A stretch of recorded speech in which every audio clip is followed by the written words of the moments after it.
ನಾವು ಬಜೆಟ್ನ ಸುತ್ತ ಇರುವಂತ ನಿರೀಕ್ಷೆಯ ಬಗ್ಗೆ ಮಾತನಾಡ್ತಾ ಇದ್ವಿ. ಗೌರೀಶ್ ಅವರು ಮಾತನಾಡ್ತಾ ಇದ್ರು. ಗೌರೀಶ್ ಅವರೇ, ಅಪೂರ್ಣ ಆಯ್ತು, ನಾನು ಆಗ್ಲೇ ಬ್ರೇಕ್ ತೆಗೆದುಕೊಳ್ಬೇಕಾದ್ರೆ ಮುಂದುವರಿಸಿ. ಅದೇ ಆನಂತರ ಈಗ ಇಂಡಿಯಾದ ಕನ್ಸರ್ನ್ ನೋಡೋದಾದರೆ ಭಾರತ ದೇಶದಲ್ಲಿ ತುಂಬ ಫಾರಿನ್ ಕಂಪನಿ ಅಕ್ವಿಸಿಷನ್ಸ್ ಆಗುವುದು, ಫಾರಿನ್ ಇನ್ವೆಸ್ಟ್ಮೆಂಟ್ಸ್ ಬರುವುದು, ಫಾರಿನ್ ಇನ್ವೆಸ್ಟ್ಮೆಂಟ್ಸ್ ಹಿಂದಕ್ಕೆ ಹೋಗುವುದು, ಈ ಥರ ಪ್ರಕ್ರಿಯೆಗಳಿರುವಾಗ ಈ ಮರ್ಜರ್ ಅನ್ನುವಂಥದ್ದು, ಅಂದರೆ ಒಂದು ಕಂಪನಿ ಇನ್ನೊಂದು ಕಂಪನಿಯನ್ನು ಅಕ್ವೈರ್ ಮಾಡ್ಕೊಳ್ಳುವಂಥದ್ದು, ಇನ್ನೊಂದು ಕಂಪನಿಯನ್ನು ಒಂದು ಸ್ಪ್ಲಿಟ್ ಮಾಡಿಕೊಳ್ಳುವಂಥದ್ದು, ಆ ಪ್ರಕ್ರಿಯೆಯನ್ನು ಈಸಿ ಮಾಡುತ್ತಾರೆ ಈ ಬಜೆಟಲ್ಲಿ. ಮುಂಚೆ ಏನಾಗ್ತಿತ್ತು, ನಾನು ಒಂದು ಕಂಪನಿಯನ್ನು ಅಕ್ವೈರ್ ಮಾಡಬೇಕು ಅಂತಂದರೆ ಹೈಕೋರ್ಟ್ಗೆ ಹೋಗಬೇಕಾಗಿತ್ತು. ಆ ಪ್ರೊಸೀಜರನ್ನು ಸ್ವಲ್ಪ ಸಡಿಲ ಮಾಡಿಕೊಂಡು NCLT ಅಂತ ಮಾಡಿಕೊಂಡು ನ್ಯಾಷನಲ್ ಕಂಪ್ನಿ ಲಾ ಟ್ರೈಬ್ಯುನಲ್ ಅಂತ ಮಾಡಿಕೊಂಡ್ರು. ಈ ಇನ್ಕಮ್ ಟ್ಯಾಕ್ಸ್ 2025 ಇದನ್ನು ಇನ್ನೂ ಸ್ವಲ್ಪ ಸಡಿಲ ಮಾಡಿಕೊಂಡು ಈ ಬೇರೆ ಕಂಪನಿಗಳನ್ನು ಅಕ್ವೈರ್ ಮಾಡುವಂಥದ್ದು, ಅಕ್ವೈರ್ ಮಾಡಿಕೊಂಡು ಕ್ರೋಢೀಕರಣ ಮಾಡುವಂಥದ್ದು, ಸೊ ಕ್ಯಾಪಿಟಲ್ ಇನ್ಸೆಂಟಿವ್ಸ್ ಅಥವಾ ಕ್ಯಾಪಿಟಲ್ ಇನ್ವೆಸ್ಟ್ಮೆಂಟ್ಸ್ ಮೇಲೆ ತುಂಬ ಇದನ್ನು ಪರಿಣಾಮ ಬೀಳುತ್ತದೆ ಅನ್ನುವಂಥದ್ದು ಈ ಬಜೆಟಲ್ಲಿ ಪ್ರೈಮಾ ಫೇಸ್ ಇಕನಾಮಿಕ್ ಇಂಡಿಕೇಟರ್ಸ್ ನೋಡುವಾಗ ಕಾಣ್ತದೆ. ಈ ಇಕನಾಮಿಕ್ ಇಂಡಿಕೇಟರ್ಸ್ ನೋಡುವಾಗ ರೆವೆನ್ಯೂ ರಿಸಿಟ್ಸ್ ನೋಡಿದ್ರೆ 14% ಇಯರ್ ಆನ್ ಇಯರ್ ಗ್ರೋತ್ ಇದೆ. ಸರ್ವಿಸ್ ಎಕ್ಸ್ಪೋರ್ಟ್ಸು ಆಲ್ಮೋಸ್ಟ್ 36% ಗ್ರೋತ್ ಇದೆ. ಸೊ ಈ ಥರ ಎಲ್ಲ ನೋಡಬೇಕಾದ್ರೆ ತುಂಬ ಭಾರತದ ಸ್ಟಾರ್ಟಪ್ಸ್ ಕಂಪನಿಗಳಿಗೆ ತುಂಬ ಅಕ್ವಿಸಿಷನ್ಗೆ ಡಿಮಾಂಡ್ಗಳು ಜಾಸ್ತಿ ಬರಬಹುದು. ಫಾರೆಕ್ಸ್ ರಿಸರ್ವ್ ಜಾಸ್ತಿ ಬರ್ಬೋದು. ಅಂದರೆ 700 ಬಿಲಿಯನ್ಸು ಫಾರೆಕ್ಸ್ ರಿಸರ್ವ್ ಇದೆ. 11 ಮಂತ್ ಎಕ್ಸ್ಪೋರ್ಟ್ಸ್ ರಿಸರ್ವ್ಸ್ ನನ್ನ ಹತ್ರ ಇದೆ, ಇಂಪೋರ್ಟ್ ರಿಸರ್ವ್ಸ್ ಇದೆ ನಮ್ಮ ಹತ್ರ. ಸೊ ಆನಂತರ ಬಜೆಟ್ 54 ರಿಂದ 55 ಲಕ್ಷ ಕೋಟಿ ಅಂತಂದ್ರೆ 600 ಬಿಲಿಯನ್ ಬಜೆಟ್, ಡಾಲರ್ ಬಜೆಟ್. ಅಂದ್ರೆ 2030-31ಗೆ ಇವರು 1 ಟ್ರಿಲಿಯನ್ ಬಜೆಟ್ ಅನ್ನುವಂಥದ್ದು ಸತ್ಯ ಆಗ್ತದೆ. ಅದು ಎಸ್ ಗೌರೀಶ್ ಅವರೇ, ಇದನ್ನ ಇನ್ನೊಂದು ವಿಚಾರವನ್ನು ನನ್ನ ವೀಕ್ಷಕರ ಮುಂದೆ ಇಡಬೇಕಾಗತ್ತೆ. ನಾವು 50 ಲಕ್ಷ ಕೋಟಿಯ ಬಜೆಟ್ ಅಂತ ಗಾತ್ರಗಳಲ್ಲೂ ಮಾತನಾಡ್ತೀವಿ. ವಾಸ್ತವ ಏನು ಅನ್ನೋದನ್ನ ನಾನು ನಿಮ್ಮ ಮುಂದೆ ಇಟ್ಟು ಆ ನಂತರ ನಾನು ಆರ್ಥಿಕ ತಜ್ಞರ ಪ್ರತಿಕ್ರಿಯೆಯನ್ನು ಕೂಡ ಪಡ್ಕೊಳ್ತೀನಿ. ನಾವು 50 ಲಕ್ಷ ಕೋಟಿಯ ಬಜೆಟ್ ಅನ್ನು ಮಂಡಿಸ್ತೀವಿ. ಅದರಲ್ಲಿ ರೆವಿನ್ಯೂ ಎಕ್ಸ್ಪೆಂಡಿಚರ್ 77%. ಅಂದ್ರೆ ಸರ್ಕಾರದ ಡೇ ಟು ಡೇ ಖರ್ಚುಗಳು ಬರ್ತಾವಲ್ಲ, ಸ್ಯಾಲ್ರಿ ಅಥವಾ ಆ ನಂತರ ಸ್ಯಾಲ್ರಿಯ ಜೊತೆಗೆ ನೌಕರರ ಸ್ಯಾಲ್ರಿ ಇರ್ಬೋದು, ಅವರ ಪಿಂಚಣಿ ಇರಬಹುದು, ಸರ್ಕಾರದ ಖರ್ಚು ಇರಬಹುದು, ಮಿನಿಸ್ಟ್ರಿಗಳನ್ನು ನಡೆಸುವಂತ ಖರ್ಚು ಇರಬಹುದು, ಇದಕ್ಕೆ ಖರ್ಚಾಗೋದು 77%. ಅಂದ್ರೆ 100 ರೂಪಾಯಿ ಬಜೆಟ್ ಅಂತಾದ್ರೆ 77 ರೂಪಾಯಿ ರೆವಿನ್ಯೂ ಎಕ್ಸ್ಪೆಂಡಿಚರ್, 23 ರೂಪಾಯಿ ಮಾತ್ರ ಕ್ಯಾಪಿಟಲ್ ಎಕ್ಸ್ಪೆಂಡಿಚರ್. ಅಂದ್ರೆ ಅಭಿವೃದ್ಧಿಗೆ ಬಳಕೆಯಾಗುವಂತ ದುಡ್ಡು, ಅದು ರಸ್ತೆ ಮಾಡೋದಿರ್ಬೋದು ಅಥವಾ ಬೇರೆ ಬೇರೆ ಎಂಥದೇ ಇರ್ಬೋದು, ದೇಶದ ಅಭಿವೃದ್ಧಿ ಕೆಲಸಗಳಿಗೆ ಬಳಕೆ ಆಗೋದು 23 ರೂಪಾಯಿ ಮಾತ್ರ. 100ರಲ್ಲಿ 23 ರೂಪಾಯಿ, ದೊಡ್ಡ ಗ್ಯಾಪ್ ಇದೆ. ಸೊ ನಾವು ಹೇಳುವಾಗ 50 ಲಕ್ಷ ಕೋಟಿ ಅಂತ, ನಾನು ಮುರಳೀಧರ್ ಅವರನ್ನು ಅದನ್ನೇ ಕೇಳ್ತೀನಿ. 50 ಲಕ್ಷ ಕೋಟಿ ಅಂತ ನಾವು ಗಾತ್ರದಲ್ಲಿ ಮಾತನಾಡ್ತೀವಿ, ಸಿಗೋದು ನಮಗೆ 100ಕ್ಕೆ 23 ರೂಪಾಯಿ. ಈ 23 ರೂಪಾಯಿಯಲ್ಲೇ ನಾವು ಅಭಿವೃದ್ಧಿ ಕೆಲಸಗಳನ್ನು ಮಾಡಬೇಕು.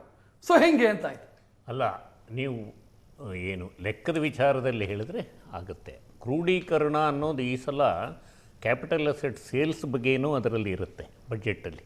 ಕಂಪನಿ ಸೇಲ್ಸು ನೋಡಿ, ಈಗ ಯೂನಿಯನ್ ಬ್ಯಾಂಕು BOB ಮರ್ಜರ್ ಆಗುತ್ತೆ ಅಂತಾರೆ. ಆಮೇಲೆ ಕೆಲವು ಪ್ರಾಜೆಕ್ಟ್ಗೆ ಬಜೆಟ್ ಏತರ ಇನ್ವೆಸ್ಟ್ಮೆಂಟ್ ಇನ್ವೈಟ್ ಮಾಡ್ತೀವಿ ನಾವು ಬಾಂಡ್ ರೂಪದಲ್ಲಿ, ಬಜೆಟ್ ಏತರ ಬರುತ್ತದು, ಅದು ಕಡಿಮೆ ಆಗುತ್ತೆ. ಈ ಸಲ ಕ್ರೋಢೀಕರಣನೇ ಮುಖ್ಯ ಆಗೋದು. ನಾನು ಹೇಳಿದ್ನಲ್ಲ, ಸ್ಮಾಲ್ ಈಸ್ ಬಿಗ್ ಅಂತ. ಸ್ಮಾಲ್ ಈಸ್ ಬಿಗ್ಗಿಂದ FD ರಿಲೀಫ್ ಸಿಗುತ್ತೆ, ಮನೆ ತಗೊಳ್ಳೋಕ್ಕೆ ಇಂಟ್ರೆಸ್ಟ್ ರೇಟ್ ಕಡಿಮೆ ಆಗಬಹುದು, ಸಿಮೆಂಟ್ ವ್ಯಾಪಾರ ಜಾಸ್ತಿ ಆಗಬೇಕು, ಸ್ಟೀಲ್ ಎಕ್ಸ್ಪೋರ್ಟ್ಸ್ ಕಡಿಮೆ ಆಗಿರೋದ್ರಿಂದ ಸ್ಟೀಲ್ ಎಕ್ಸ್ಪೋರ್ಟ್ಸ್ ಜಾಸ್ತಿ ಆಗಬೇಕು. ಇದ್ರ ಮಧ್ಯೆ ನೀವು ನಿಲ್ಲಿಸಿದ ವಿಚಾರ, ನಾವು ಗೋಲ್ಡು, ಸಿಲ್ವರು, ಕಾಪರ್ ಅಂತ ಮಾತಾಡ್ತಾ ಇದ್ದೀವಿ, ಫರ್ಟಿಲೈಸರ್ಸ್ ಬಗ್ಗೆ ಮಾತಾಡ್ತಾ ಇಲ್ಲ. ಈ ಫಾರ್ ಎಕ್ಸಾಂಪಲ್ ಯೂರಿಯಾ ಅನ್ನೋದು ನಾವು ಇಂಪೋರ್ಟ್ ಮಾಡೋದೇ ಜಾಸ್ತಿ, ನಮ್ಮಲ್ಲಿ ಪ್ರೊಡಕ್ಷನ್ ಆಗ್ತಾ ಇಲ್ಲ. ಅದಕ್ಕೆ ಒತ್ತು ಕೊಡ್ತಾರೆ, ಅದಕ್ಕೆ ಒತ್ತು ಕೊಡಬೇಕು. ಇದು ಬಜೆಟ್ ಅನ್ನೋ ಪ್ರಕ್ರಿಯೆ 10 ಜನ ಮಾತಾಡಿದ್ದನ್ನು ಕೇಳ್ಕೊಂಡು ಮಾಡೋದಲ್ಲ, ಅವ್ರು ಏನು ಮಾಡ್ತಾರೆ ಅಂತ ನಾವು ಊಹಿಸೋದು. ಬಟ್ ಅದು ಪ್ರಕ್ರಿಯೆ ನಡೀತಾರೆ ಇರುತ್ತೆ.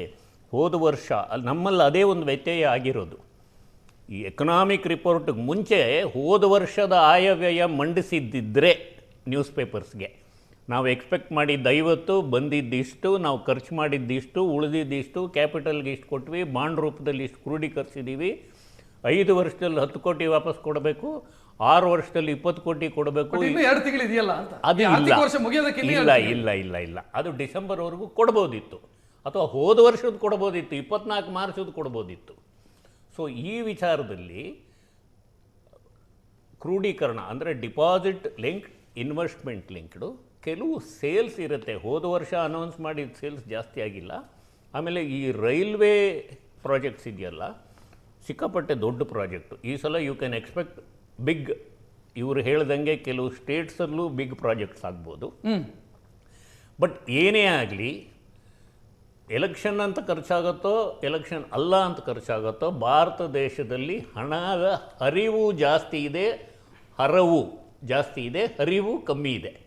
ಈ ಬಜೆಟಲ್ಲಿ ಹರಿವಿಗೆ ಅಂದರೆ ರೈಲ್ವೆ, ದೊಡ್ಡ ದೊಡ್ಡ ಫರ್ಟಿಲೈಸರ್ ಪ್ರಾಜೆಕ್ಟ್ ಇನ್ಸೆಂಟಿವ್ಸು, ಎಂಪ್ಲಾಯ್ಮೆಂಟು. ಆ ಎಂಪ್ಲಾಯ್ಮೆಂಟ್ ಅನ್ನೋ ಪದ 2 ವರ್ಷದಿಂದ ಯಾರೂ ಮಾತಾಡ್ತಾ ಇಲ್ಲ, ಏನೋ ಜಾಸ್ತಿ ಆಗಿಬಿಟ್ಟಿದೆ ನಮ್ಮ ದೇಶದಲ್ಲಿ ಅಂತ. ಎಂಪ್ಲಾಯ್ಮೆಂಟ್ ಆಪರ್ಚುನಿಟೀಸು, AI ಅನ್ನೋದು .com ಥರ ಬರ್ಸ್ಟ್ ಆಗುತ್ತೆ ಅನ್ನೋ ಎಕ್ಸ್ಪೆಕ್ಟೇಷನ್ ಅಕ್ರಾಸ್ ದಿ ವರ್ಲ್ಡ್ ಇದೆ ಇನ್ನೊಂದು ವರ್ಷದಲ್ಲಿ. ಆಮೇಲೆ ಯುರೋಪಿಯನ್ ಎಕನಾಮಿ ಜೊತೆ ನಮ್ಮ ಕಟೀಲ್ ಅವ್ರು ಹೇಳ್ದಂಗೆ ಅಗ್ರಿಮೆಂಟು ಇಂಪ್ಲಿಮೆಂಟ್ ಆಗೋಕ್ಕಿನ್ನ 7 ತಿಂಗಳು ಬೇಕು. ಒಂದು ಅದರಲ್ಲಿ ಒಳ್ಳೆಯ ವಿಚಾರಗಳು 90% ಇದೆ. ನಮ್ಮ ಟೆಕ್ಸ್ಟೈಲ್ ಎಕ್ಸ್ಪೋರ್ಟ್ಸ್ ಜಾಸ್ತಿ ಆಗ್ಬೋದು. ಕೆಟ್ಟ ವಿಚಾರಗಳು ಕೆಲವು ಇಂಪಾರ್ಟೆಂಟ್ ಕಾರ್ ಮ್ಯಾನುಫ್ಯಾಕ್ಚರಿಂಗು ಎಲ್ಲ 110ನಿಂದ 10ಗೆ ಇಳಿಸೋ ಸಾಧ್ಯತೆ ಇದೆ. 110% ಟ್ಯಾರಿಫ್ ಇದ್ದಿದ್ದು 10ಕ್ಕೆ ಇಳಿಸ್ತಾ ಇದ್ದೀವಿ. ಈ ಟ್ಯಾರಿಫ್ ಅನ್ನೋದು ನಾವೆಲ್ಲರೂ ತಿಳ್ಕೋಬೇಕು, ಟ್ರಂಪು ತಿಳ್ಕೋಬೇಕು. ಟ್ಯಾರಿಫ್ ಅನ್ನೋದು ಕೊಂಡ್ಕೊಳ್ಳೋರು ಕೊಡೋದು, ಮಾರೋದು ಕೊಡೋದಲ್ಲ. ಇಲ್ಲಿಂದ ಕೊಂಡ್ಕೊಂಡ್ರೆ ಅಮೆರಿಕ ಅವ್ರು ಜಾಸ್ತಿ ಟ್ಯಾಕ್ಸ್ ಕೊಡಬೇಕು, ನಾವಲ್ಲ. ಬಟ್ ಜಾಸ್ತಿ ಅಂತ ಅವ್ರು ಕಡಿಮೆ ತಗೋತಾರೆ. ಇಲ್ಲಿ ಕಾರ್ ಚೀಪ್ ಆದರೆ ನಾವು ಟೊಯೋಟಾನ 10 ವರ್ಷ ಟ್ಯಾಕ್ಸ್ ಫ್ರೀ ಕೊಟ್ಟು first rated car in the world ಅಂತ ತಂದು ಇಲ್ಲಿ ಕೂರಿಸಿದ್ದೀವಿ. ಕಿಯಾನ ತಂದು ಕೂರಿಸಿದ್ದೀವಿ. ಇವ್ರುಗಳಿಗೆಲ್ಲ ಕಾಂಪಿಟಿಷನ್ ಆ ಕಾರ್ ಬರುತ್ತೆ. 100% ತೆರಿಗೆ ಕಡಿಮೆ ಆಗೋ ಸಾಧ್ಯತೆ ಇದೆ ಅಂದರೆ ಕಾರಿನ ಬೆಲೆ ಎಷ್ಟಾಗ್ಬೋದು ಊಹಿಸಿ. ನಮಗೂ ಈಗ ಎಂಪ್ಲಾಯ್ಮೆಂಟ್ ಬೇಕು.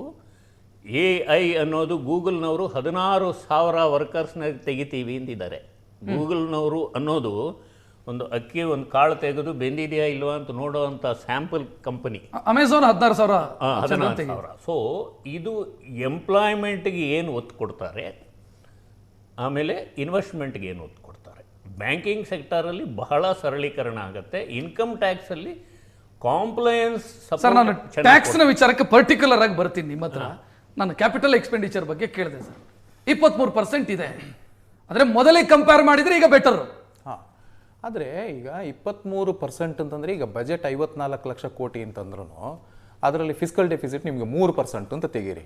ಒಂದು 3 ಕೋಟಿ ಹೋಯ್ತು ಅಂತಂದರೆ 3 ಲಕ್ಷ ಕೋಟಿ ಹೋಯ್ತು. ಇನ್ನೊಂದು 52 ಲಕ್ಷ ಕೋಟಿಯಲ್ಲಿ 75%, 35 ಲಕ್ಷ ಕೋಟಿ ನಿಮ್ಮ ರೆವಿನ್ಯೂ ಎಕ್ಸ್ಪೆಂಡಿಚರ್ಗೆ. 15 ಲಕ್ಷ ಕೋಟಿ ಓನ್ ಫಂಡ್ಸ್ ಇದೆ.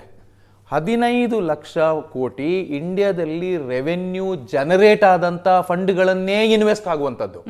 ಟ್ಯಾಕ್ಸ್ ಕಲೆಕ್ಷನ್ ಆಗಿರ್ತದೆ ಅಥವಾ ಇಂಡೈರೆಕ್ಟ್ ಟ್ಯಾಕ್ಸ್ ಕಲೆಕ್ಷನ್ ಆಗಿರ್ತದೆ, ಬೇರೆ ರೆವೆನ್ಯೂ ಕಲೆಕ್ಷನ್ ಆಗಿರ್ತದೆ. ಅಂಥ ಫಂಡ್ಗಳನ್ನೇ ಇಂಡಿಯಾದಲ್ಲಿ ಕ್ರೋಢೀಕರಣ ಆದಂಥ ಫಂಡ್ಗಳನ್ನೇ ಇನ್ವೆಸ್ಟ್ಮೆಂಟ್ ಆಗುವಂಥದ್ದು.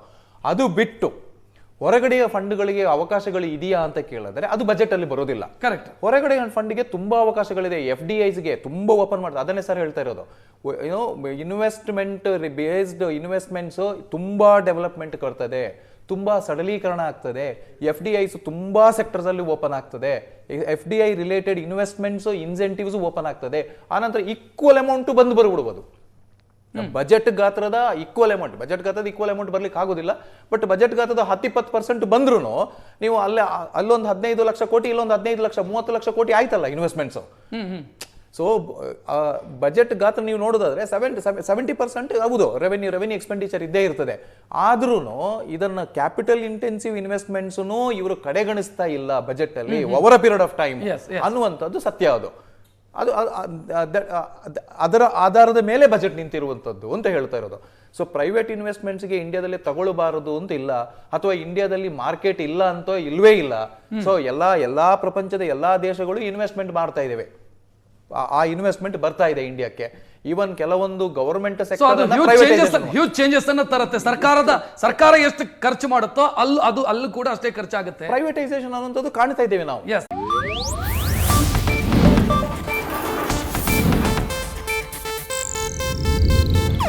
ಇದು ಏಷ್ಯಾನೆಟ್ ನ್ಯೂಸ್ ನೆಟ್ವರ್ಕ್ ಪ್ರಸ್ತುತಿ.